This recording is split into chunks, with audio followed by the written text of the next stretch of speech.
I'm in the Microsoft Azure portal, and I'm going to create a storage account. And by creating a storage account, I'm going to be able to add redundancy. It's going to start the wizard that will allow me to create the storage account. Inside the storage account, I can create various different types of storage, such as blob storage, V1, V2, and other types of things. Now, if you were to create storage that's shared on premises, in order to have redundancy, you have to do one of various different things.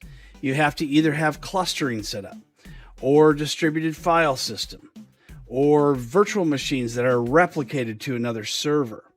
And all those things work, but they require additional licenses, additional hardware, all different kinds of costs. If you just want to create simple storage that's redundant, we can do that in Microsoft Azure, as I'll show you in this demonstration. And there's lots of different types of redundancies and high availabilities available on all different types of Azure resources. This is just one of those that I'm going to demonstrate. Under subscription, if you haven't created one yet, you can do that by clicking on the drop down. Resource group, this is a resource group that I've already created, although you can choose to create a new one if you'd like. And it just allows us to group various different Azure resources into various different resource groups in case you have multiple people using this in the same Azure portal, in the same Azure tenant. Now I'm going to create the storage account name. And this has to be a name that hasn't been used yet. You cannot use numbers at the beginning of the name, and you cannot use capital letters. And here's one of the most important parts of our redundancy, and that is whether or not you want to do geo-redundant storage, or you'd like to do any one of these other options. So let's go over those. First, we have the region. You want to pick the one that's closest to you for the best response time. You certainly can choose one in another region if you'd like, but you don't have to. Under performance, we've got standard or premium. If you choose premium, you're going to have faster drives like SSD drives. Otherwise, you'll use more standard types of hard drives. Under redundancy, if we click the drop down, we have locally redundant storage. And what that is it's going to have the lowest cost option as you see here, but it's going to be in the same geographic location. The other option is to choose this geo-redundant storage. So if you choose geo-redundant, then it's going to keep another copy of your storage in another location.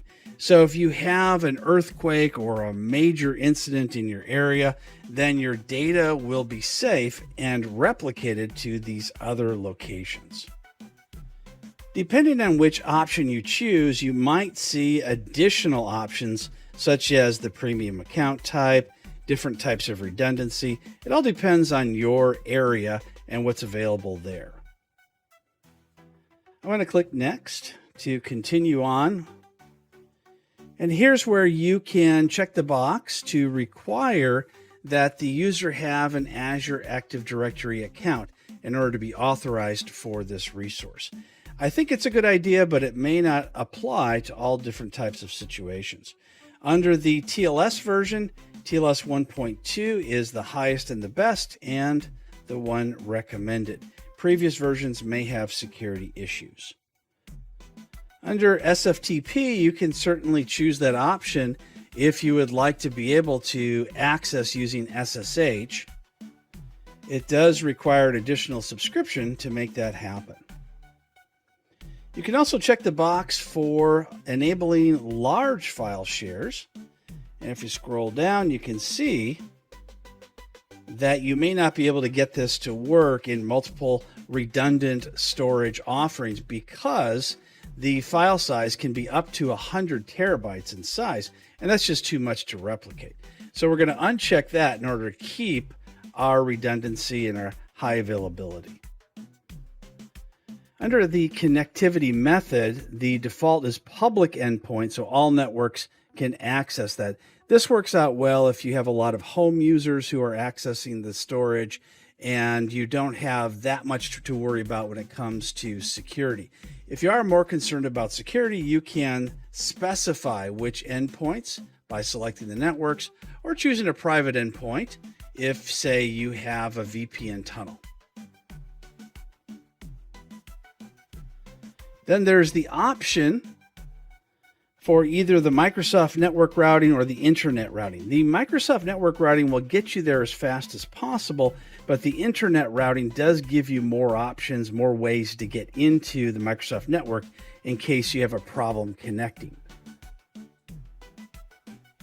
Here are more options that you can choose in order to keep your data available in case of any types of deletion. So we have the enable point in time restore for containers. This will allow you to go back in time if you need to restore those containers.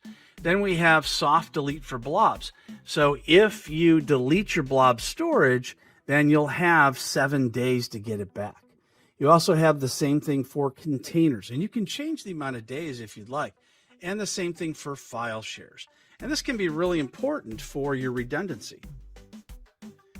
Below that, we see enable versioning for blobs. This is very similar to volume shadow service, or VSS, that we find in Windows servers. If you leave that checked, then what's going to happen is it's going to maintain previous versions of your storage. So that way you can go back to previous versions, not just one, but multiple versions of files that you can restore. Now we have encryption, and we have tags for billing purposes, and then we have review and create. So you can go in and make changes if you need to by clicking on the previous button. This is just an example of one type of redundancy that the Azure portal resources can give you. Azure redundancies give sysadmins multiple options to make storage and other resources highly available.